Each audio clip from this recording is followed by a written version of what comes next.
के लिए भी नहीं जा सकते, महाकाल के दरवाजे तक भी नहीं जा सकते, महाकाल का शिखर दर्शन भी करने नहीं जा सकते। तो जिसकी नगरी में रह रहे हैं उस नगरी की भूमि पर जो शंकर का मंदिर हो, उस शंकर के मंदिर तुम्हारे जो मोहल्ले में, गली में, चौराहे पर तुम्हारे नगर में हो, उस शंकर के मंदिर का भी शिखर दर्शन करोगे तो महाकाल उसको स्वीकार कर लेगा। पाप समाप्त। व्यक्ति पाप रोज करता है, प्रतिदिन करता है, और अगर पाप प्रतिदिन करता है तो भजन भी प्रतिदिन करना चाहिए। पाप प्रतिदिन कर रहा है तो नाम जाप भी प्रतिदिन करना चाहिए। कपड़े पे चाय गिर गई, 1 महीने बाद धोना, चाय का दाग चले जाएगा? अरे बोलो, जम के बोलो, नहीं जाएगा।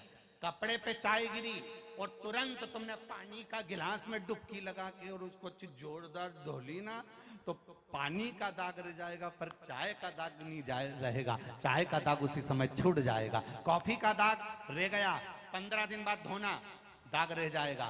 कोल्ड ड्रिंक पी, उसका दाग लग गया, वो दाग भी रह जाएगा। पर तुरंत सब्जी गिरी, धोया, चाय गिरी, धोया, कॉफी गिरी, धोया, सामान गिरा, धोया, खीर गिरी, धोया। अगर कुछ कपड़े पर गिरा और उसी समय धो लिया तो वो दाग समाप्त हो जाता है। हम रोज झूठ बोलते हैं, हम रोज पाप करते हैं, हम रोज कपट करते हैं, तो हमें रोज भजन करना चाहिए। उसी दिन धुल जाएगा, उसी दिन धुल जाएगा।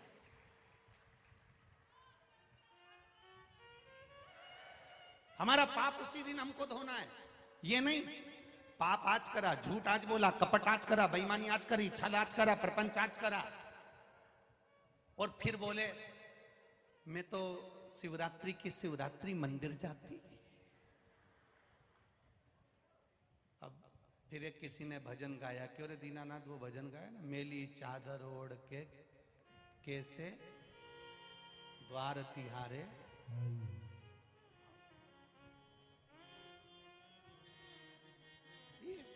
इतना दाग लग गया कि वो अब छूटे कैसे? क्यों? क्योंकि ये कह रही थी मैं तो शिवरात्रि शिवरात्रि जाती, कोई कह रही थी मैं सोमवार सोमवार जाती, कोई के मैं नागपंचमी पे जाती, कोई के मैं अष्टमी पे जाती, कोई के मैं भगवान की जब साई सवारी निकलती तब जाती, कोई के मैं जब जाती। जरा विचार करिएगा, स्मरण करिएगा, अपने भीतर बुद्धि में उतारिएगा।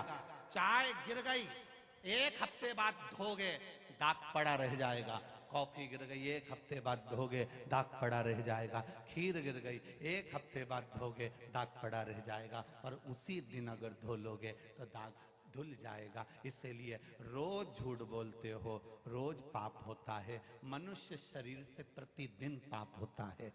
श्रीमद् भागवत में तो 4 स्थान पाप के बता दिए। पहला, झाड़ू लगाते समय छोटे छोटे जीव मर जाते हैं, उसका पाप माथे चढ़ जाता है।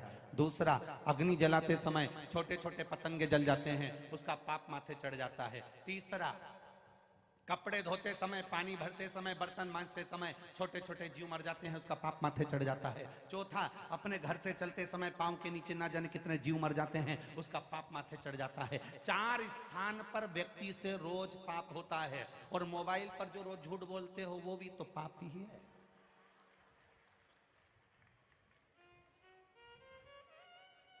जरा जरा सी बात में हम झूठ कर रहे हैं। दुकान पर बैठकर 1 की चीज 4 में बेच रहे हैं, ये भी तो पाप ही है। हम नित्य प्रति पाप कर्म में झूठे डूबे हुए हैं। किसी के साथ छल कर दिया, किसी के साथ बेईमानी कर दी, किसी को गाली दे दी, किसी को अपशब्द कर दिया, किसी का अपमान कर दिया, किसी को नीचा दिखा दिया। रोज का तो पाप कर रहे हैं। अगर हम रोज का पाप कर रहे हैं तो हमें रोज प्रतिदिन शिव महापुराण की कथा को सुनकर वो पाप को धो देना चाहिए। प्रतिदिन धो दो, रोज का रोज धो।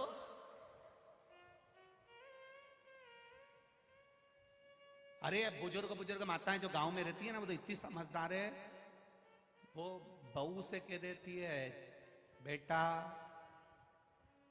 बेलन के धोके रख दीजो।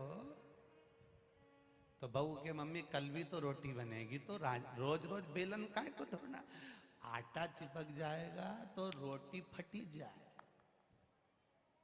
आटा चिपका, और बेलन से तुमने बेला और बेला तो रोटी फट गई, रोटी बेकार हो गई। फिर वो बिलाए नहीं, चकोटी नहीं, धो के रखो तो चकोटी, तवा को नहीं धो के रखो तो तवा। रोज का रोज धोगे तो रोज रोटी बनेगी तो वो बेकार नहीं होगी, रोज का रोज धोगे तो रोज रोटी बनेगी तो वो फटेगी नहीं। और रोज का रोज अगर दूध का बर्तन धोकर रखोगे, रोज का धोकर रखोगे तो उसमें रखने वाला रोज का दूध कभी फटेगा नहीं, ये निश्चित है। रोज धो।